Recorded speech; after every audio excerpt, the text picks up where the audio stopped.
നമ്മൾ പറയാൻ പോകുന്നത് ഗ്രാറ്റിറ്റ്യൂഡിനെ കുറിച്ചാണ്. ലാസ്റ്റ് ഒരു വീഡിയോയിൽ ഞാൻ നിങ്ങളോട് ഒരു നൈറ്റ് റുട്ടീനെ കുറിച്ച് പറഞ്ഞിരുന്നു. ആ നൈറ്റ് റുട്ടീൻ ഡെയിലി പ്രാക്ടീസ് ചെയ്യാൻ നിങ്ങളുടെ മാനിഫെസ്റ്റേഷൻ ജേർണിക്ക് വളരെയധികം സഹായിക്കുന്ന 3 കാര്യങ്ങളെക്കുറിച്ച് പറഞ്ഞു. അതിൽ ഫസ്റ്റ് വണ്ണാണ് ഗ്രാറ്റിറ്റ്യൂഡ്. അപ്പോൾ ഇന്ന് നമ്മൾ അതിനെക്കുറിച്ച് പറയാം, എങ്ങനെയാണ് അതിൻ്റെ പ്രാക്ടീസ് എന്നുള്ളതെല്ലാം പറയാം. ഗ്രാറ്റിറ്റ്യൂഡ് എന്ന് പറയുന്നത് നന്ദിയുള്ളവരായിരിക്കുക എന്നുള്ളതാണ്. നമ്മൾക്ക് കിട്ടുന്ന എല്ലാ കാര്യങ്ങളെയും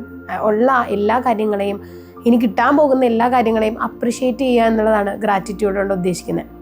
നമ്മളെല്ലാവരും അല്ലെങ്കിൽ ഭൂരിഭാഗം ആളുകൾക്കും ഡയറി എഴുതുന്ന ഒരു ശീലം ഉണ്ടാവും അല്ലെ. രാവിലെ മുതൽ വൈകുന്നേരം വരെ നടന്ന കാര്യങ്ങളെല്ലാം നമ്മൾ അന്ന് വൈകുന്നേരം നോട്ട് ചെയ്ത് വയ്ക്കും അല്ലെ, ഉറങ്ങുന്നതിന് മുന്നേ. അപ്പോൾ അതുപോലെ സിമിലർ ആയിട്ടുള്ള ഒരു ഡയറി ഉണ്ടായിരിക്കണം ഈ ഗ്രാറ്റിറ്റ്യൂഡ് എഴുതാനായിട്ട്. അപ്പോൾ നമുക്കൊരു ഡയറി ഉണ്ടാവുക. നമ്മൾ സാധാരണ ഡയറി എഴുതുമ്പോൾ എല്ലാം എഴുതും അല്ലേ, നല്ലതും ചീത്തതും എല്ലാ കാര്യങ്ങളും എഴുതും. പക്ഷേ ഈ ഗ്രാറ്റിറ്റ്യൂഡ് ജേർണലിൽ നമ്മൾ എഴുതാൻ പോകുന്നത് ഇന്ന് നമുക്ക് ലഭിച്ച എല്ലാ അനുഗ്രഹങ്ങളെക്കുറിച്ചാണ്. രാവിലെ മുതൽ വൈകുന്നേരം വരെ നമുക്ക് ഒരുപാട് അനുഗ്രഹങ്ങൾ ലഭിച്ചിട്ടുണ്ട്. ആ അനുഗ്രഹങ്ങൾ ഓരോന്നും എഴുതി അതിന് നന്ദി പറയുക എന്നുള്ളതാണ്. ഈ ഗ്രാറ്റിറ്റ്യൂഡ് ഉണ്ടല്ലോ, ഭയങ്കര പോസിറ്റീവായിട്ടുള്ളൊരു ഫീലിംഗ് ആണ്. നമ്മൾ ഭയങ്കര നെഗറ്റീവായിട്ടുള്ള സിറ്റുവേഷനിൽ ഇരുന്നാലും പെട്ടെന്ന് നമുക്കൊരു ഫ്രീക്വൻസിയിലൊരു ഉയർച്ച വേണം, അല്ലെങ്കിൽ നമ്മുടെ എനർജിയിലൊരു ചേഞ്ച് വേണമെന്നുണ്ടെങ്കിൽ നമുക്ക് പ്രാക്ടീസ് ചെയ്യാൻ പറ്റിയ ഏറ്റവും സിമ്പിളായിട്ടുള്ള കാര്യം ഇതാണ്. നമുക്ക് ഉള്ള കാര്യങ്ങൾ, നമ്മളില്ലാത്തതിനെ കുറിച്ച് എപ്പോഴും ചിന്തിക്കാം അല്ലേ. നമ്മൾ ഉള്ള കാര്യത്തെക്കുറിച്ച് വെറുതെ ഒന്ന് ചിന്തിച്ച് നോക്കി, എന്ത് സുഖമാണ് ആ ഫീലിംഗ് അല്ലേ.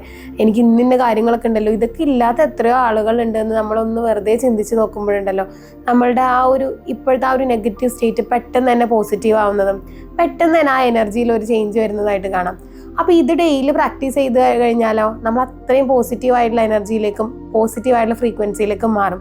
അപ്പോൾ നമ്മൾ ആഗ്രഹിക്കുന്ന കാര്യങ്ങൾ മാനിഫെസ്റ്റ് ചെയ്യാൻ കുറച്ചും കൂടെ എളുപ്പമായിരിക്കും. കുറച്ചും കൂടി എന്നല്ല, ഏറ്റവും പ്രധാനമായിട്ട് നിങ്ങൾ പ്രാക്ടീസ് ചെയ്യേണ്ട ടെക്നിക്കും ഈ ഗ്രാറ്റിറ്റ്യൂഡ് തന്നെയാണ്. അപ്പോൾ അതിന് വേണ്ടിയിട്ട് സിമ്പിളായിട്ടൊരു ബുക്ക് എടുക്കുക. ആ ബുക്കിൽ നമുക്ക് ഇന്ന് രാവിലെ മുതൽ വൈകുന്നേരം വരെ ഉണ്ടായ കാര്യങ്ങൾ നമ്മൾ എഴുതി വെക്കുക. നല്ല നല്ല നല്ല കാര്യങ്ങൾ, ബ്ലെസ്സിങ്സ് നമ്മൾ എഴുതി വെക്കുക. അത് എഴുതുന്നതിന് ഒരു ഫോർമാറ്റ് ഉണ്ട്. I M happy and grateful four എന്ന് പറഞ്ഞ് സ്റ്റാർട്ട് ചെയ്യാൻ. അതായത് എനിക്ക് സന്തോഷമാണ്, ഞാൻ വളരെയധികം നന്ദിയുള്ളവളാണ്, എന്താണ് കാര്യം അതെഴുതുക. നന്ദി നന്ദി നന്ദി എന്ന് പറഞ്ഞ് എഴുതുക.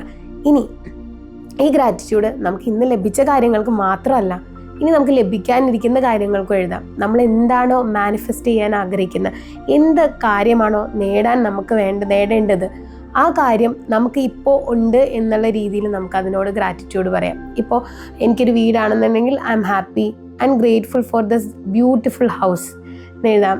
Thank you thank you thank you. ഇനി തുടക്കത്തിൽ ചില ആളുകൾ ഭയങ്കര നെഗറ്റീവായിരിക്കുന്ന സിറ്റുവേഷനിൽ ഞാൻ ഗ്രാറ്റിറ്റ്യൂഡ് എഴുതാൻ പറയുമ്പോൾ എൻ്റെ അടുത്ത് ചോദിച്ചിട്ടുണ്ട്, എൻ്റെ ജീവിതത്തിൽ ഒരു കാര്യവും ശരിയല്ല, പിന്നെ ഞാൻ എന്ത് ഗ്രാറ്റിറ്റ്യൂഡാണ് എഴുതേണ്ടതെന്ന് ചോദിച്ചിട്ടുണ്ട്. അങ്ങനെയുള്ള ആളുകളോട് പറയാനുള്ളത്, നമുക്ക് എന്തെങ്കിലും ഉണ്ടാവില്ലേ. നമ്മൾ ചിലപ്പോൾ ഇന്ന് ഇന്നലെ കിടന്നുറങ്ങുന്ന പ്ലാറ്റ്ഫോമിലായിരിക്കില്ല, വാടകയ്ക്കാണെങ്കിലും ഒരു വീട്ടിലായിരിക്കും. അതില്ലാത്ത എത്രയോ ആളുകൾ, ഈ മഴയിലും മഞ്ഞിലും തെരുവിൽ ജീവിക്കുന്ന എത്രയോ ആളുകളുണ്ട് അല്ലേ. കീറി പറഞ്ഞ വസ്ത്രങ്ങൾ ധരിച്ചാണോ നമ്മൾ നടക്കുന്നത്? അല്ല. പഴയ വസ്ത്രങ്ങളാണെങ്കിലും മുഷിഞ്ഞ വസ്ത്രങ്ങളല്ലായിരിക്കും നമ്മളിത്, വൃത്തിയുള്ള വസ്ത്രങ്ങളായിരിക്കും. വെള്ളമില്ലാത്ത എത്രയോ ആളുകളുണ്ട്, ഇടാനൊരു ചെരുപ്പില്ലാത്ത എത്രയോ ആളുകളുണ്ട്, അംഗവൈകല്യങ്ങളുള്ള എത്രയോ ആളുകളുണ്ട്. നമ്മൾ ഇതിൽ നിന്നെല്ലാം ബ്ലെസ്ഡ് ആണ് അല്ലേ. നമ്മളെക്കാളും ബ്ലെസ്സിങ്സ് കുറഞ്ഞ ആളുകളും ഈ ഭൂമിയിൽ ജീവിക്കുന്നുണ്ട്. അങ്ങനെ ചിന്തിക്കുമ്പോൾ നമ്മൾ ഗ്രാറ്റിറ്റ്യൂഡ് എഴുതിയാൽ തീരുമോ?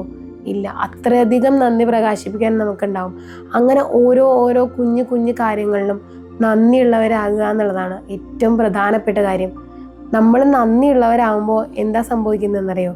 കൂടുതൽ നന്ദി പറയാനുള്ള അവസരം യൂണിവേഴ്സ് അല്ലെങ്കിൽ ദൈവം നമുക്ക് തന്നുകൊണ്ടേയിരിക്കും. അപ്പോൾ ഇന്ന് മുതൽ ഗ്രാറ്റിറ്റ്യൂഡ് എഴുതി പ്രാക്ടീസ് ചെയ്യുക. വരുന്ന 7 ദിവസം നിങ്ങളിത് റിപ്പീറ്റഡായിട്ട് ഈ ഗ്രാറ്റിറ്റ്യൂഡ് എഴുതി ഒന്ന് പ്രാക്ടീസ് ചെയ്ത് നോക്കുക. അത്ഭുതങ്ങൾ സംഭവിക്കുന്നത് നിങ്ങൾക്ക് കാണാം.